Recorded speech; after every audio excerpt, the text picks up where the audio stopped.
আসসালামু আলাইকুম ওয়া রাহমাতুল্লাহ।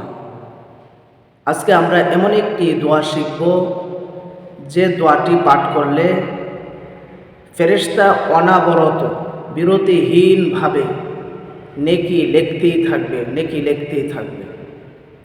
আমরা যদি চাই যে আমাদের আমলনামায় সবসময় ফেরেশতারা নেকি লিখতে থাক, আমাদের আমলনামায় নেকি জমা হোক, তাহলে আজকের ভিডিওটি তাদের জন্য। সম্মানিত দ্বীনী ভাই ও বোনেরা, ছোট্ট একটি দোয়া, যে দোয়াটা আমরা সকলেই জানি, কিন্তু কখন, কিভাবে, কোন সময়, কতবার, কিভাবে পড়তে হবে নিয়মটা আমাদের জানা নেই। আমি যখন বলবো যে এই দোয়াটা এই সময়ে পড়তে হবে, যদি কেউ পড়তে পারে, পাঠ করে, তাহলে আল্লাহ তাআলা তাকে অনাবরত অবিরাম নেকি ফেরেশতারা লিখতেই থাকবে। আর একজন মানুষের জীবনে যদি ফেরেশতারা নেকি লিখতে থাকে, তার আমলনামায় নেকি জমা হতে থাকে, তাহলে অবশ্যই ওই ব্যক্তির জীবন পরিবর্তন হয়ে যাবে। সম্মানিত দ্বীনী ভাই বোনেরা, ছোট্ট এই দোয়াটি অজুর শেষে বা অজুর মাঝখানে মাঝে মাঝে এই দোয়াটি পড়তে হয়। অজুর অনেক ফজিলত রয়েছে। অজু অত্যন্ত একটি দামি ইবাদত। অজু যদি ঠিক না হয়, তাহলে কিন্তু নামাজ বলেন, কোরআনুল কারীমের তিলাওয়াত বলেন, অনেক আমল কিন্তু সম্পূর্ণ বিফল হয়ে যাবে। আপনি অজু করলেন, অজু ঠিক হয় নাই, নামাজ কবুল হবে না। আপনার অজু ঠিক নয়, কোরআনুল কারীম আপনি স্পর্শ করতে পারবেন না। যদি অজু ঠিক না হয়, আপনি কোরআনুল কারীম ধরেন, তাহলে আপনি গুনাহগার হয়ে যাবেন।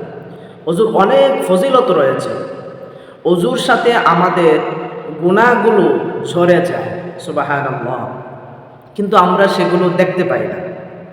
ইমাম আবু হানিফা রাহমাতুল্লাহি আলাইহি তিনি দেখতেন যে অজুর পানির সাথে গুনাহগুলো, কি গুনাহগুলো ঝরে যাচ্ছে, এই গুনাহগুলো পর্যন্ত উনি দেখতে পেতেন। ঘটনা বর্ণিত আছে, ইমাম আবু হানিফা রাহমাতুল্লাহি আলাইহি রাস্তা দিয়ে যাচ্ছিলেন, তো এক ব্যক্তি অজু করতেছিল। তো ওই ব্যক্তিকে জিজ্ঞাসা করলেন যে তুমি জিনার গুনাহ, ব্যভিচারের গুনাহ তোমার এই অজুর পানির সাথে ঝরে যাচ্ছে। অজুকারী ব্যক্তি আশ্চর্য হয়ে জিজ্ঞাসা করলেন যে হুজুর, আপনি কিভাবে বললেন? আমি তোমার অজুর পানির সাথে কোন ধরনের গুনাহগুলো ঝরে যাচ্ছে আমি দেখতে পাচ্ছি। সুবহানাল্লাহ। শুধু তাই নয়, সাহাবায়ে কেরাম একদিন রাসূল করিম সাল্লাল্লাহু আলাইহি ওয়াসাল্লামকে জিজ্ঞাসা করলেন যে ইয়া রাসূলুল্লাহ, ইয়া হাবিবাল্লাহ, হাসরের মাঠে কোটি কোটি মানুষ একসাথে থাকবে। এই কোটি কোটি মানুষের মধ্য থেকে আপনি আপনার উম্মতদেরকে কিভাবে চিনবেন? রাসূল করিম সাল্লাল্লাহু আলাইহি ওয়াসাল্লাম উত্তর দিলেন, ও সাহাবায়ে কেরাম, আমার প্রতিটা উম্মত যারা দুনিয়াতে অজু করেছে, অজুর প্রত্যেকটা অঙ্গে এক প্রকারের নূর চমকাইতে থাকবে। সুবহানাল্লাহ।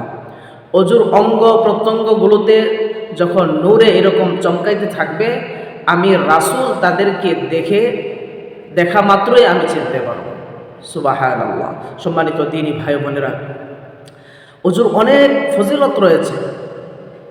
ঘুমের পূর্বে যদি কোনো ব্যক্তি অজু করে ঘুমাইতে যায়, তো একজন ফেরেশতা শুধু তার জন্য নেকি শুধু লিখতেই থাকে এবং সব রকমের বিপদ আপদ থেকে এই ঘুমন্ত ব্যক্তিকে হেফাজত করে।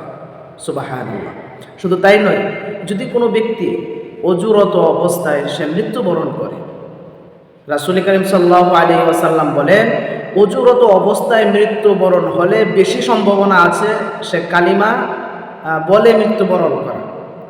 কালিমা তার জবানে পড়া সম্ভব হবে, নসিব হবে অজুরত অবস্থায় থাকার কারণে। তো যার কালিমা মৃত্যুর সময় নসিব হবে, আশা করা যায় সে জান্নাতি। সুবহানাল্লাহ।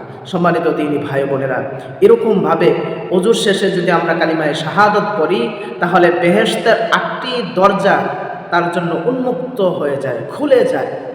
এই অজুকারী ব্যক্তি যে কোনো অজুকারী ব্যক্তি যে অজুর শেষে কালিমায়ে শাহাদাত পড়েছে তার জন্য বেহেশতের 8টি দরজা যে কোনো দরজা দিয়ে সে প্রবেশ করতে পারবে।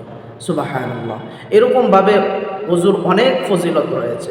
সম্মানিত দ্বীনী ভাই বোনেরা, যে দোয়াটির কথা বলেছিলাম যে কোনো ব্যক্তি যদি ওই দোয়াটি পড়ে তাহলে অনাবরত বিরতিহীনভাবে ফেরেশতারা নেকি লিখতেই থাকে, তার আমলনামা জমা হইতে থাকে। সেই দোয়াটি হলো অজুর মাঝখানে বা অজুর শেষে বা অজুর মাঝে মাঝে এই দোয়াটি বলা, এই ছোট্ট দোয়াটি বলা, সুবহানাল্লাহি ওয়াল হামদুলিল্লাহ। আবারও বলছি, সুবহানাল্লাহি ওয়াল হামদুলিল্লাহ। এই দোয়াটি কার মুখস্থ না আছে? আমাদের সকলেরই এই দোয়াটি মুখস্থ আছে, কিন্তু আমরা আমলে অনেকেই আমরা এই আমল করি না। অজুর মাঝখানে বা অজুর মাঝে মাঝে বা অজুর শেষে আমরা পড়ি না। আল্লাহ তাআলা আমাদেরকে এই ছোট্ট দোয়াটি পড়ার তৌফিক দান করুন, আমিন। সম্মানিত দ্বীনী ভাই ও বোনেরা, দেখা হবে অন্য কোনো ইসলামিক ভিডিওতে। ততক্ষণ পর্যন্ত আল্লাহ তাআলা আমাদের সকলকে সুস্থ রাখুন, ভালো রাখুন। আসসালামু আলাইকুম ওয়া রাহমাতুল্লাহি ওয়া বারাকাতুহু।